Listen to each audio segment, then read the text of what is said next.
And it goes a little something like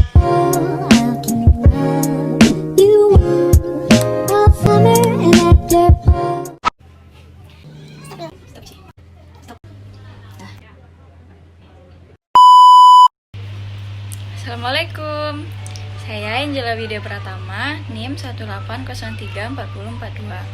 Pada video kali ini kita akan membahas tentang komponen dan prinsip kerja kipas angin gantung.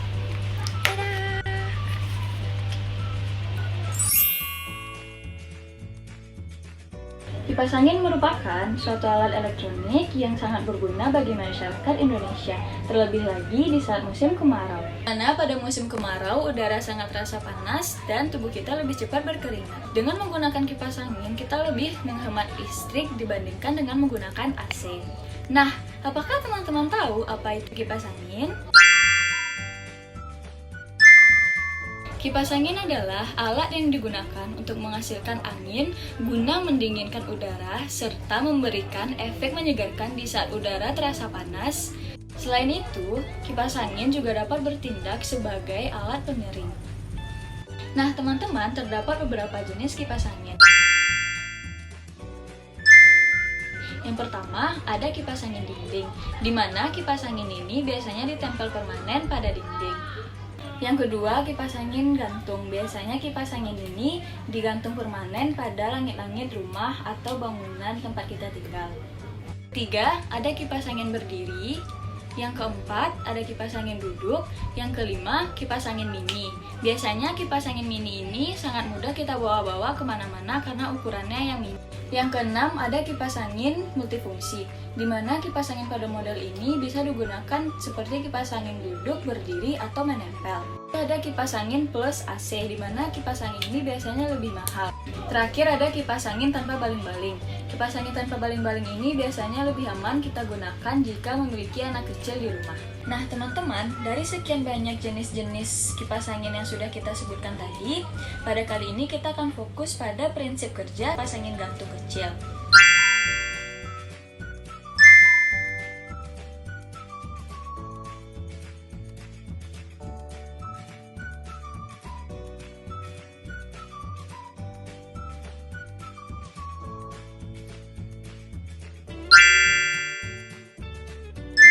Nah, teman-teman, ini merupakan komponen-komponen yang terdapat dalam kipas angin gantung kecil. Yang pertama ada baling-baling, di mana ini adalah benda yang akan berputar nantinya dan menghasilkan angin. Yang kedua ada baut, untuk menggabungkan beberapa komponen menjadi satu. Yang ketiga ada power on atau off, di mana ini yang akan kita gunakan untuk menghidupkan atau mematikan kipas angin. Yang keempat ada penutup komponen-komponen penting seperti rotor, kumparan, dan yang lain-lain. Yang kelima ada kumparan, di mana kumparan ini sangat berguna untuk membantu memutarkan rotor. Yang keenam ada rotor, di mana rotor ini yang akan berputar nantinya. 7 ada spring, ada besi atau magnet-magnet permanen. Semua fungsi pada komponen ini akan kita bahas lebih lanjut pada prinsip kerja. Nah, tidak lupa juga pada kabel yang akan menghubungkan ke arus listrik.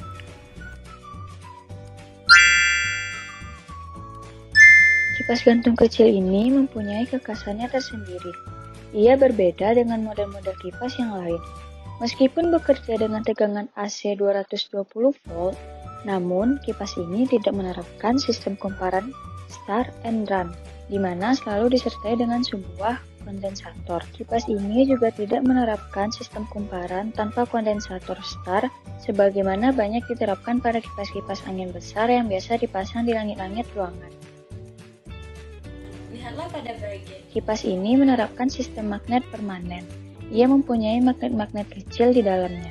Magnet-magnet kecil ini dipasang di bagian yang bergerak rotor, menempel pada bagian sisi-sisinya yang berbentuk bundar dengan arah kutub yang berselang-seling. Pada ujung bagian tangkainya terpaut gulungan, di mana gulungan ini terlingkupi oleh bagian bundar rotor, di mana terdapat magnet-magnet kecil di sekeliling di sisi di dalamnya. Ketika tegangan AC dimasukkan ke dalam gulungan, besi yang menjadi inti wadah tempat gulungan akan bersifat magnet, dengan kutub yang berubah-ubah sesuai perubahan polaritas tegangan dalam bentuk gelombang AC listrik. Magnet-magnet yang mengelilingi bagian dalam bundaran rotor akan berinteraksi dengan perubahan-perubahan kutub magnet dari besi inti gulungan. Apabila kutub magnet pada besi sedang berada pada posisi utara, maka keping magnet yang berkutub sama akan menolaknya. Sedangkan keping magnet yang berbeda kutub akan menariknya. Karena itu terjadilah gerakan rotor setengah fase. Lalu, kutub magnet besi berubah kutub. Maka yang akan terjadi adalah seperti itu juga, sehingga rotor kembali bergerak setengah fase lagi. Begitulah seterusnya sehingga rotor menjadi bergerak terus-menerus ketika tegangan AC listrik dimasukkan ke dalam kumparan kipas. Apabila dalam keadaan tanpa dialiri listrik rotor bundar diputar, maka yang terjadi adalah sebaliknya, yaitu muncul tegangan listrik di kedua ujung kabel kipas. Hal ini dikarenakan besi inti gulungan mendapatkan induksi medan magnet secara berganti-ganti dari magnet yang mengelilingi inti rotor bagian dalam, manakala rotor itu diputar. Tegangannya memang cukup tinggi karena jumlah gulungannya banyak. Namun, karena kawat pinal gulungnya sangat kecil atau halus, tegangan ini akan jauh menurun ketika diberikan suatu beban tertentu. Sebagaimana kita ketahui bahwa ketebalan kawat gulungan dalam suatu kumparan sangat menentukan besaran arus. Nah teman-teman, seperti itulah prinsip kerja dari kipas angin ini, sehingga kipas angin dapat berfungsi dengan baik. Nah teman-teman, sekian ya video kali ini. Semoga video kali ini dapat membantu kita semua. Dah, see you in the next video. Assalamualaikum warahmatullahi wabarakatuh.